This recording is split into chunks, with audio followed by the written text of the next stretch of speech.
Hi everybody, greetings to the family and friends of my dearly departed friend Leighton Naraine. I want to make a tribute to him, first with a song and then with a testimonial.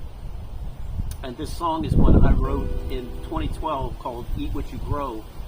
But I play it now because it was really Leighton that inspired the song, and we were working together on a project, a community outreach sustainable agriculture project called Take 5, where people would bring in containers and we would give them up to 5 different types of plants that had been seedlings propagated at the college, Clarence Fitzroy Bryan College.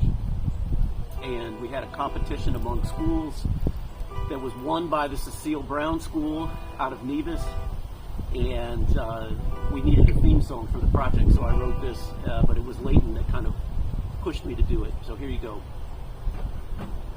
Grow what you eat, children, and eat what you grow.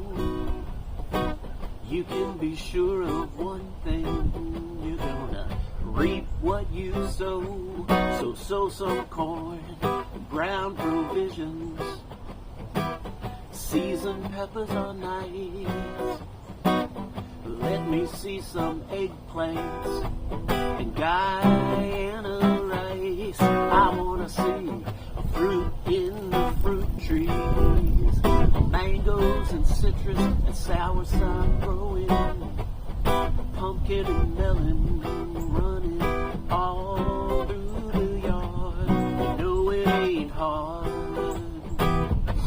to eat what you grow, children. Grow what you eat, children.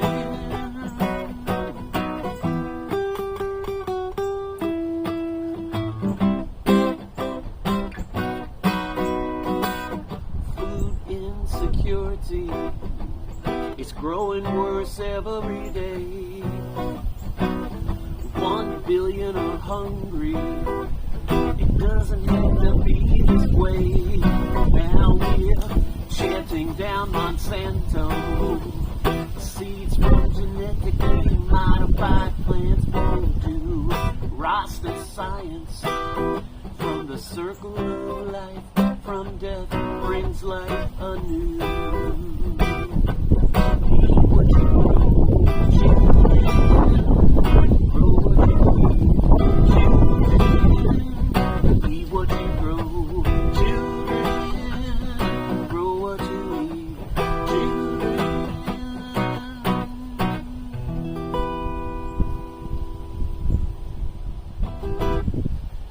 Whew. Now I want to say a couple of things about Leighton as a person that I came to know very well since meeting him for the first time in 2008. I think that the faculty of Clarence Fitzroy Bryan College, where he worked for 25 years, wrote an incredibly beautiful tribute to him and spoke about him as an administrator, an institution builder, a scholar, a teacher, and I have lots of anecdotes in all of those categories. But I wanted to say, as a teacher, what I learned from Leighton is the importance of field work and field projects, and the image that I stick with in my mind of him is him taking a group of students, and I was along for that trip, and driving in the red minivan from the college and jamming gears through as we passed through West Farm on our way out to Halfway Tree, where there was an exercise in mapping the watershed. And when I think of Leighton, that's why I think of him at his best as a teacher, is taking students out into the field and jamming gears in that minivan. As a scholar, of course, I'm deeply indebted to Leighton, who brought me, my background is in literature, comparative literature. And so there's an opening for literature and other things, and not often is it the case that it's literature and science, but with Leighton, and because of my friendship with him, he really invited me into the work that he was constantly engaged in environmental studies. And so I'm proud to say that I got to publish in that field as a co-author with him and Stuart Laplace and several other of my colleagues, and that would never have happened without him. So it's made, his scholarship has made me a better person and a more well-rounded Caribbeanist in the scholarly realm. As an institution builder, people at the college have all of the details on that, but I want to share one that I don't know that anybody else really knows about, which is that when I was on a leave of absence from my job in Florida in the spring of 2012, Leighton was in the planning stages for a developing a program in agricultural studies, which in due time was launched at the college. But it was just amazing to me the process that he went through, and I was kind of like his factotum and following around, taking notes and organizing paper and dialoguing with him. But I enjoyed all of that, every second of that. But what really impressed me, and I'm still here, I am talking about it 14 years later, is in developing a program and a curriculum in agricultural studies. Leighton's approach was to go to the people on the ground, and I'm talking about the farmers of St. Kitts and Nevis. And so if you're going to have a agriculture studies program, Leighton's idea was that you must ask the farmers, what do they expect from and what do they need from such a program at the college. And so weekend after weekend in the spring of 2012, we would go out in the country and go and meet the farmers at their farms, at the farmers markets, wherever it might be. And one Saturday we ended up in Sandy Point. And then we continued on further out into the country to Grant's farm. And if you know the geography, you can't just drive all the way up to the farm. You have to park a certain ways away, or at least at that time you did. The road was cut. So we parked and started hoofing it up to the farm. And of course, old man Grant could see us coming from a long way away. And I think, I believe he even had a gun out, because who are these intruders coming up onto his property? And, and there was some fire when we eventually got up to him. But I could say that within 60 seconds, Leighton had diffused all of that tension, and we then launched into a really fascinating conversation about the farm operation and what were the pitfalls and the successes, and ultimately where could a program in agricultural studies contribute to the success of a farm like the one that he was running, which at the time was a chicken farm. And the thing that came out of that on a data level or policy level was powerful to me, and something that I don't think has yet been realized, and hopefully someday it will come into being. But what the problem was is a regular supply of feed for the animals, in this case chicken feed. And Mr. Grant took us around to show us where he had bought a container load full of chicken feed from the Dominican Republic, because the supply chains were so unreliable. Sometimes you could order it and it wouldn't come from Trinidad. Sometimes you could order it and it would take too long from Dominican Republic. So what he did was buy a huge full container load. But by the time half of that container was gone from feeding the chickens, the other half had started to rot. So there was, again, a crisis in the food chain, food supply chain.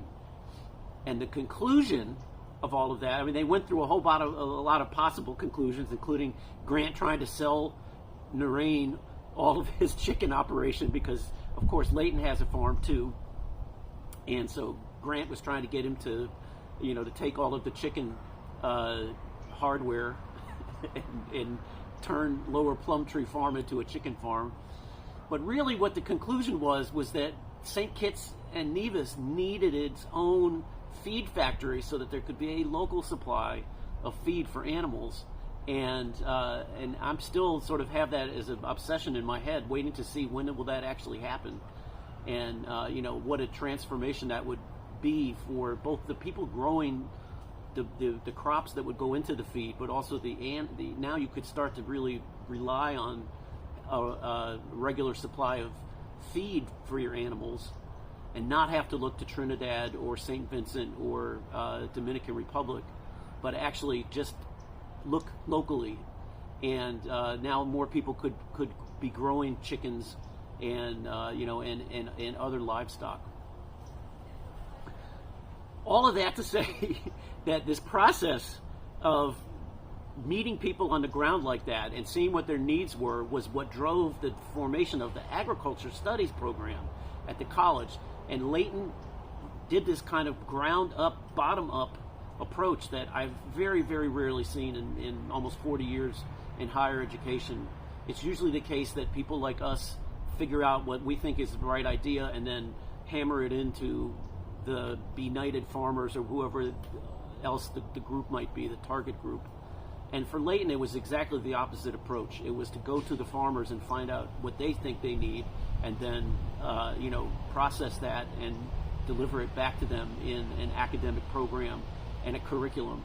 And that bottom-up approach is something that I had always dreamed of in my own head, but never really seen it done until I met Leighton and did those trips out into the countryside with him, and then saw the follow-up. So as an administrator, I found that to be, it's amazing, and something that I hope I and others are able to, to model going forward. Leighton, I also know as a family man, as a son, a loving husband, a loving father and grandfather, and I mean, I'm almost going to cry when I start to talk about the fact that he brought me into his family, in the sense that when COVID hit, you all know St. Kitts and Nevis closed the country down. The borders were closed, and I tried in 2020 through the month of April to get a flight out and back to Florida, and 6 times I had a reserved seat.